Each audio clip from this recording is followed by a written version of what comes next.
Butters entró como un toro de lidia a la arena política y salió con la cola entre las piernas. Hoy vamos a hablar de la verdadera razón detrás de la renuncia de Philip Butters a su precandidatura presidencial. No la versión oficial, no la frase diplomática de diferencias insalvables. Vamos a hablar de lo que realmente pasó.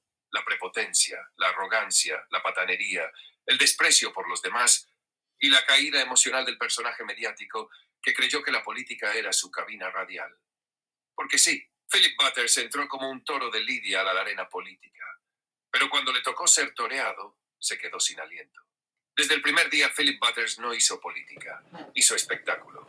Entró a Avanza País embistiendo a todo el que se atreviera a cuestionarlo, usando su lenguaje característico, irrespetuoso y agresivo. Tú eres un cagón.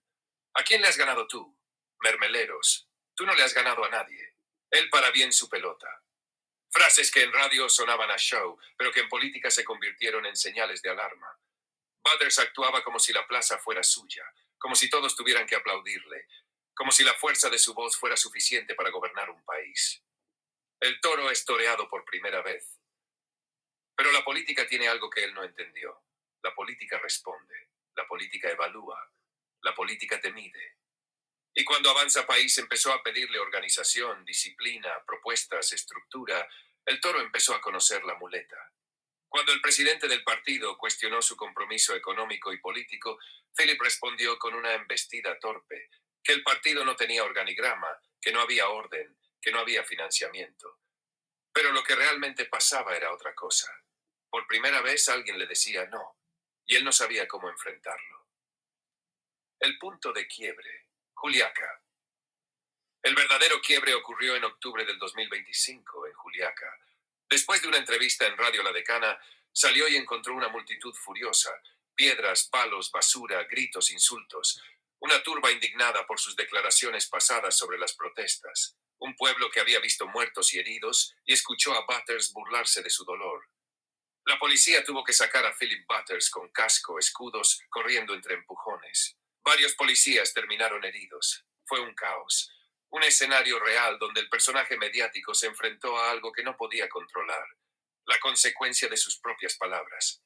Ahí, en ese corredor policial con la multitud encima, es donde muchos dicen que Philip cambió, que algo se le quebró, que algo se apagó. Reconstrucción emocional. Nadie sabe con exactitud lo que pasó cuando llegó a su casa. Pero es posible imaginar la escena humana detrás del personaje. Su madre llorando frente al televisor, rezando, viendo cómo una turba lo rodeaba, reviviendo miedos antiguos, angustias profundas. Su esposa diciéndole con desesperación, «Idiota, ¿quieres dejar a tus hijas huérfanas? Tú sabes mejor que nadie lo que es crecer sin padre». Las hijas abrazándolo llorando, «Papá, no nos hagas esto». Quizá no ocurrió exactamente así, pero alguna reacción familiar tuvo que haber habido, porque ese episodio dejó marcas visibles. Desde entonces, Philip Butters nunca volvió a ser el mismo. El descenso. Frases improvisadas y contradicciones. Después de Juliaca, su discurso se volvió errático.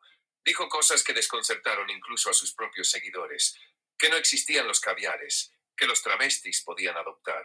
Un giro completo respecto a su discurso anterior. Como si hubiera perdido brújula, como si su personaje se hubiera desinflado.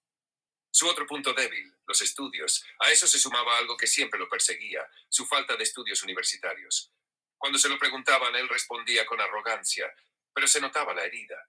Su respiración cambiaba, la voz se tensaba, el personaje flaqueaba, era un trauma evidente. En política, ese flanco quedó expuesto, y él lo sabía. El final. La renuncia que ya se caía de madura.